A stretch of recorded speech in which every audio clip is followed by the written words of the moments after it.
Recently, I've been tapping into the idea of drawing what I love, and what's better than food?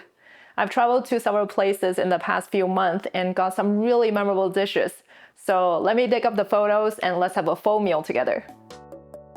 The first one is inspired by a salad. I'm a veggie lover, so I've always liked salads. Especially when I see beautifully presented ones, I just can't resist. I had this when I was in China. It was from a restaurant that specialized in, surprisingly, crabs. They serve both traditional Chinese dishes and innovative dishes like this one. The menu was heavy and printed on nice paper. Each page only lists 1 or 2 dishes, comes with a short description of the dish or story, along with high-quality pictures, the type that are professionally taken with proper lighting and props. I was enjoying just looking at the menu so much, it took me quite a while to go through the whole menu.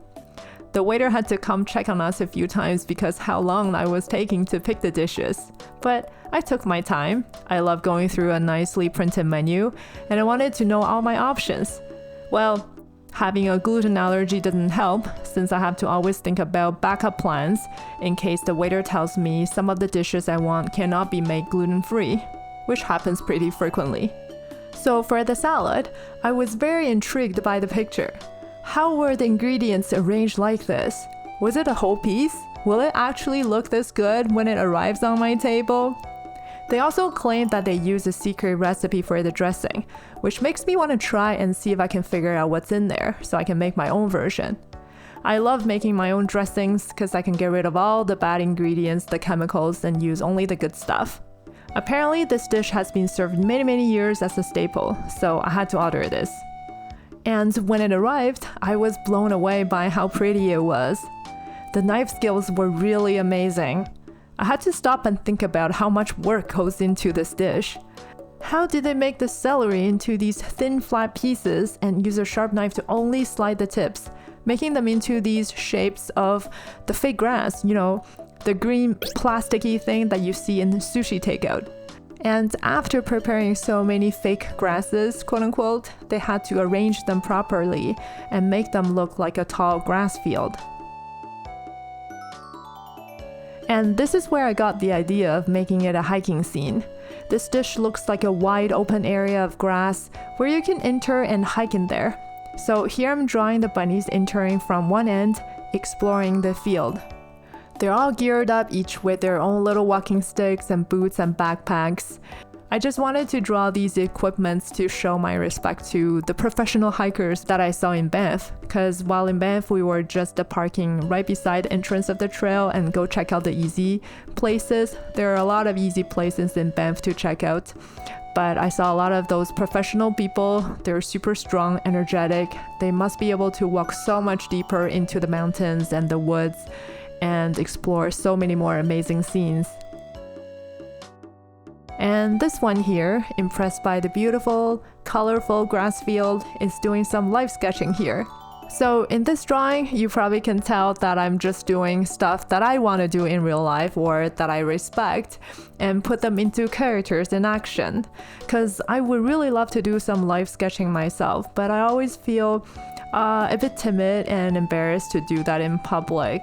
I've been bringing my sketchbook with me on several trips, but never was able to take them out and actually use them. So maybe this is something I should really start doing in my next trip. Just try to find a quiet and secret corner in a coffee shop and just draw what I see. Or just stop at a place that interests me, maybe at a quiet corner of a street or somewhere with not too many people, and draw whatever I'm feeling at the moment, and without being seen by too many people. So back to the dish. It was so delicious. The veggies were fresh and had the appropriate amount of crunch. Because they were porous and had the complicated half-slice shape, they grabbed onto the dressing very easily. The dressing, from memory, is a good combination of sweetness, sourness, bitterness, spiciness. All the flavors comes with a lot of umami. It's refreshing and exciting at the same time. We couldn't stop eating it. But as I ate more, the veggies soaked up way too much dressing and it started to get really spicy. I'm not very good with spicy food, so that was a slight negative. Sadly, I couldn't tell what's in this dressing secret recipe, or else I could try to make my own. So I drew this bunny here, waving to others, looking concerned, saying, "If you're staying here too long, you'll be soaked and get really spicy." This perfectly shows what the dish feels like to me. Eat it quickly as the taste peaks, appreciate the freshness, but you can't linger for too long.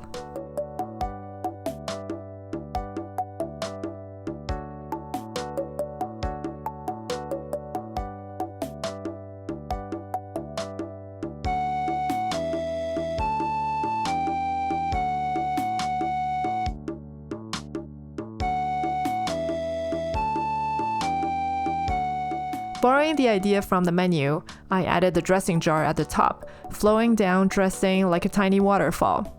In reality, the sauce is much darker, more like a brown color, but I painted bright orange anyway, to match what they've shown in the menu. I really like this shade of orange. It's one of my favorite color, and I think it adds a ray of light in this painting. It contrasts really well with the warm green and vibrant purple.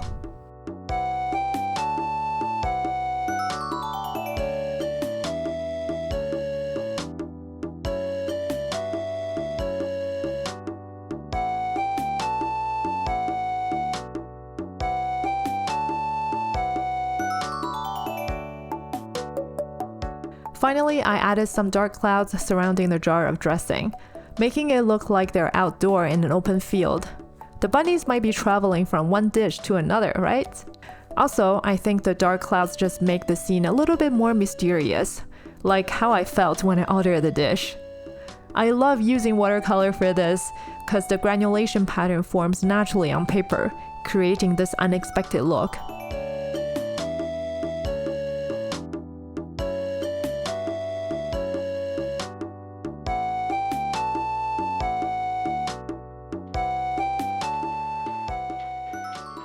Alright, after the salad, we should start the main dish.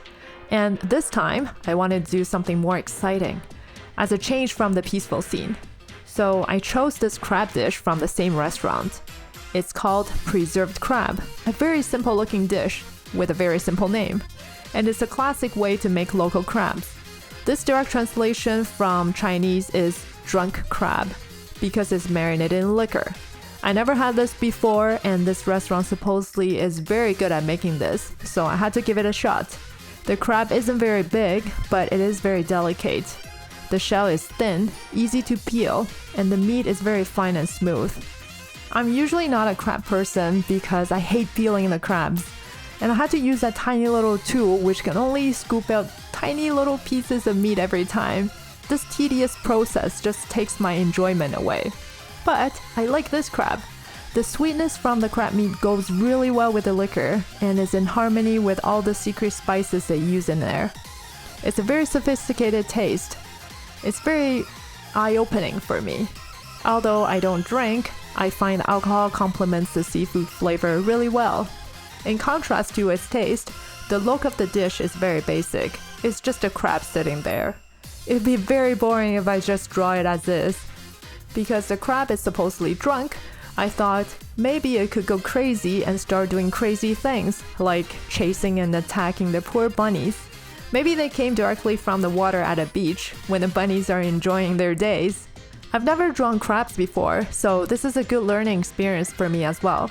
In the past, I always tended to draw things too realistic, because that felt easier to me. I just need to copy down whatever I see in front of me in real life, right? And I don't need to think about how to simplify it so that it still represents the item. Maybe it's the opposite for others, but I find simplifying an object is one of the hardest things. Because I need to be constantly making decisions, pick and choose what to keep, what to omit. Whatever I decide to keep on the paper should be what I want to share with others. And they represent my feelings and emotions on that object. I think that's just a lot of pressure. But this is something I've been working on. I want to think less and draw more. I hope this can bring out my instinct, and through repetition, repeatedly making those decisions, review, and give myself honest feedback, this will become a positive loop to form my art style and for me to express myself better. And in this one, I'm also trying different pens and papers. In the first drawing, I used a hot-pressed watercolor paper. It was great for applying watercolor, but still not smooth enough for the fine lines. So this time, I'm using a Bristol paper, and instead of the felt tip pen, I'm using a brush tip pen. It has some give and flexibility. It is so comfortable to draw with, and it's very easy to make the line thickness variation on the crab, especially for those spiky parts, which is all over the place. The brown color is also nice and soft, creating that warm and whimsical look.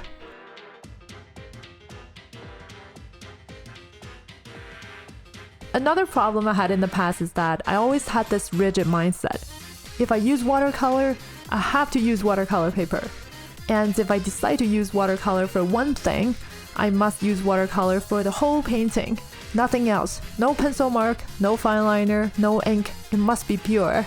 Now I'm trying to be more open-minded because sticking to these rules really limits my creativity.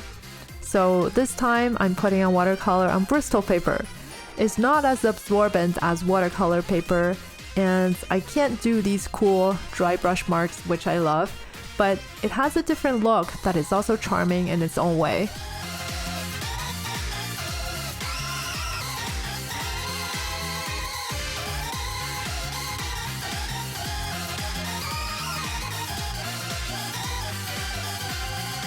I really like this combination of water and sand.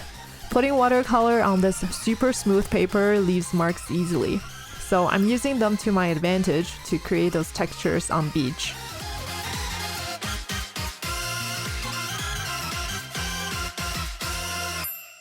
For the crab, I'm using a diluted red because I want to keep it warm and soft to go well with the whole drawing. And now it's a fun part, coloring all the little bunnies and their stuff. There's just so much stuff in this drawing. Well, in a good way.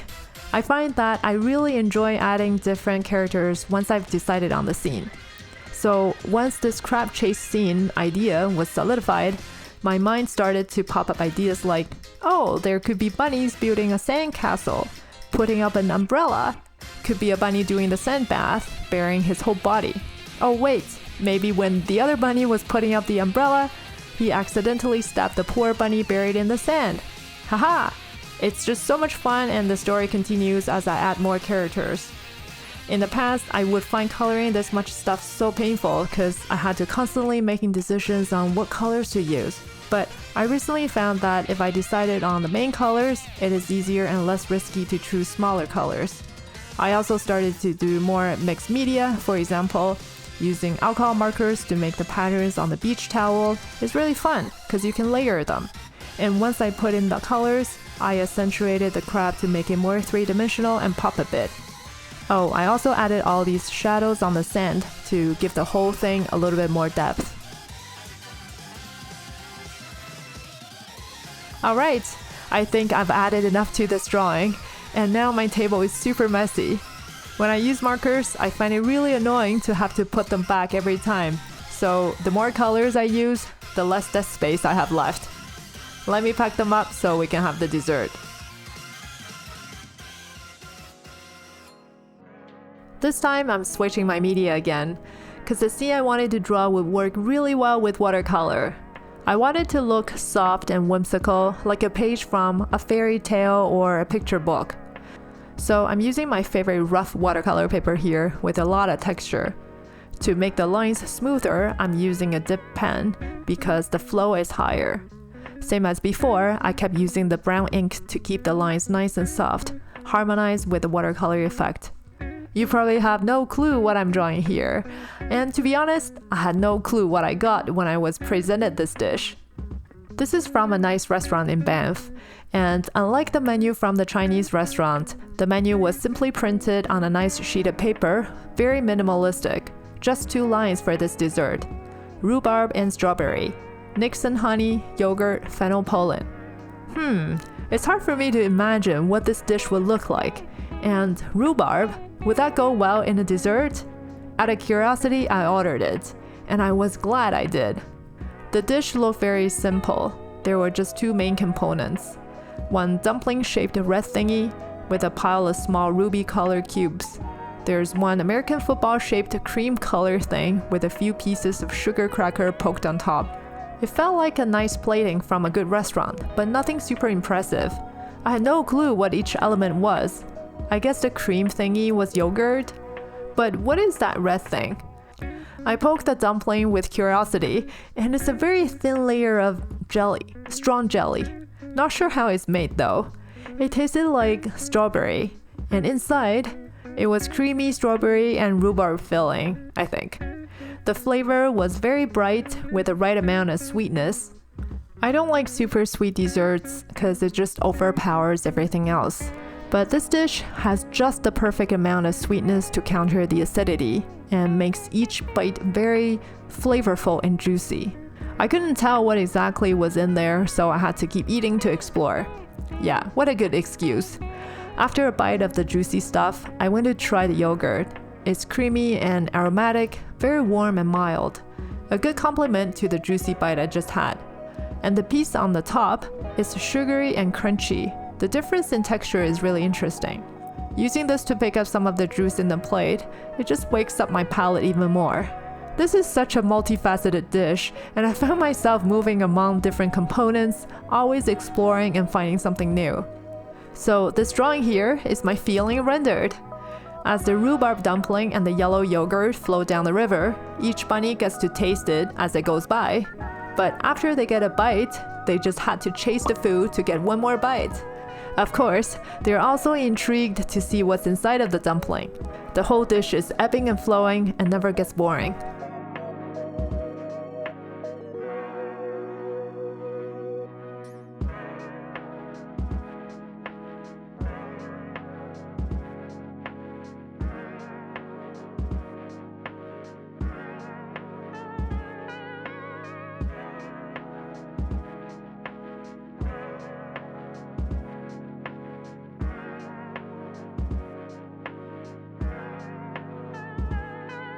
Painting watercolor on this paper is very enjoyable. The paint flows beautifully and I can create nice watercolor marks where I need some texture, like on the dumpling and on the rhubarb leaves. It's also very easy to create texture of the ground. If it's just a flat gray color, it will look really boring and missing something. Drawing these bunnies reminds me how enjoyable this dish was. I was like the bunnies, curiously exploring everything in the dish, moving from one thing to another, wanting another bite. I've always painted humans in the past, so when it comes to painting leaves, I had to experiment it a bit. I recently realized that what I wanted to paint is the feeling, the emotion, not what shows off my technique better or my understanding of anatomy. This makes me realize that what I need to do is to draw more, since this will build up my repertoire. Just like having the need to build up a better vocabulary to fully express what I wanted to say. I want to be able to do this in art one day.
Alright, lastly, I'm adding some highlights on these juicy strawberries, and this dish is complete. It's making my mouth water just thinking about this dish, so let's move on before I drew onto the paper.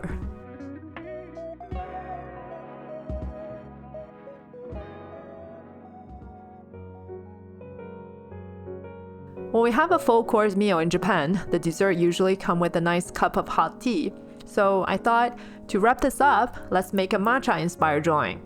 This is a crazy course meal, of course, starting from a salad that is like an art piece served in a Chinese restaurant.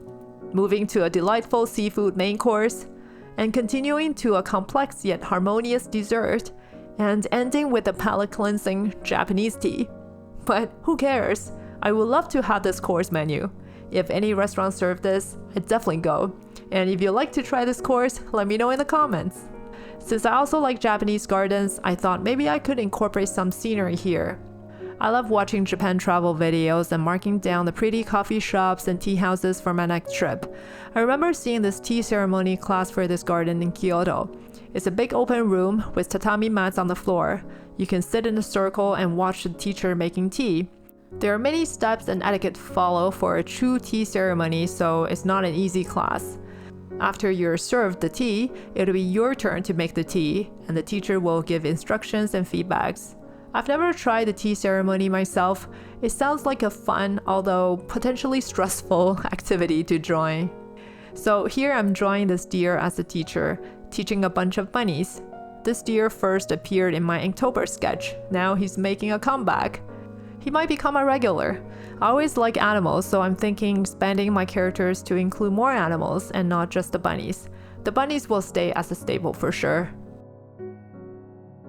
For this painting, I came back to using Bristol paper with a brush tip fine liner, because there are so many details I want to draw, like this little matcha brush, the bows, and all the snacks surrounding this slacker bunny. We love traveling to Japan, one of the reasons being people respect and follow rules, making things so much smoother. It really enhances the whole traveling experience. But there are always going to be people, who buck that trend. So putting the slacker bunny here adds more fun and chaos in this drawing. This gives me an opportunity to draw more random food on the ground too. I love making a lively scene with objects that are recognizable for people to connect. So yeah, for a busy scene like this, I like to use brush pen to create a line art.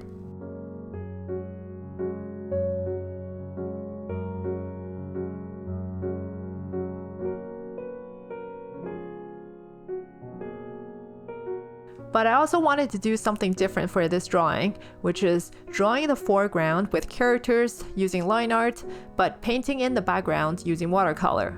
Fall is my favorite season, and Japan is pretty famous for its fall colors. Actually, kind of like here in Canada.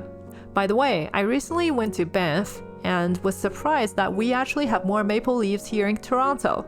Anyway, I've never been to a Japanese garden during fall color season because timing never seems to work out. But I will definitely love to go one day. All the pictures I see online are so beautiful. The Japanese gardens are already nicely arranged to have layers and depth, so when the leaves turn color, it just makes it even more exciting. So here I'm using yellow and orange to create the maple leaves in addition to the green shrubs. Without an outline, these start to form a pretty backdrop to the tea room without being a distraction.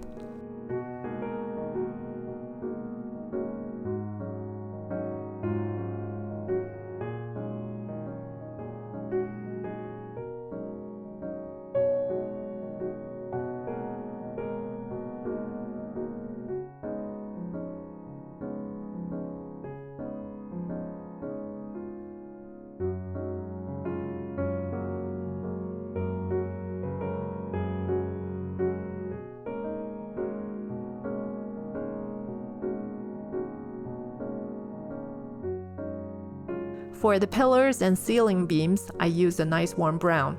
I like how Japanese architecture or interior design always involve wood. It's so warm and inviting and calms you down. The Bristol paper is very smooth, so it's easy to create those watermarks. Instead of painting them carefully following the lines, which I hate by the way, I don't think I can handle painting rigidly inside the lines. It'll be so tedious and will drive me nuts. I think painting it relaxed like this actually adds more character to the wood, making them feel more alive.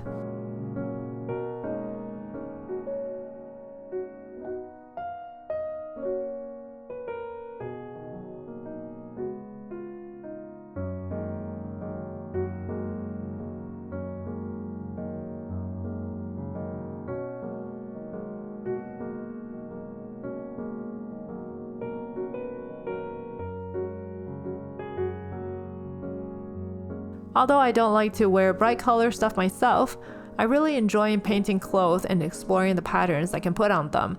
So, Here I'm trying out some interesting patterns on the tiny kimono. There's not much space for me to add these patterns, so I had to pick patterns that still look good even at a very small scale, which means delicate flowers are out of the picture. I really like this simplified design and drawing, so this is something I want to explore more in the future.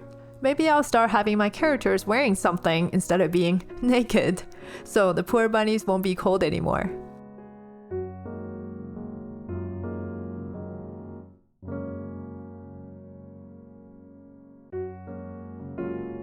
Oh, I should explain this pot and maybe some other stuff, because if you're not familiar with making matcha, these tools might look weird to you.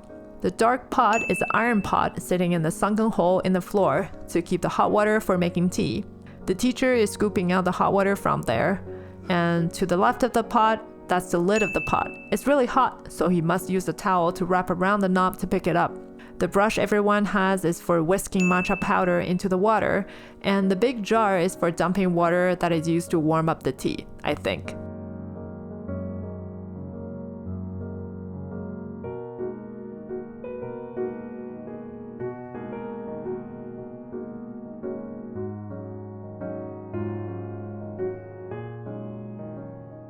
Alright, this is done. I'm very happy of how these scenes turned out. I definitely had a good time reminiscing about the meals and make them into art. If I hang them up on my wall, I'd definitely be reminded of the good times and the flavors. And that's what art is supposed to do for us, right? Do you have any memorable dishes that you think will look good as art? Let me know in the comments. And thank you for watching, and I'll see you in the next video. Bye!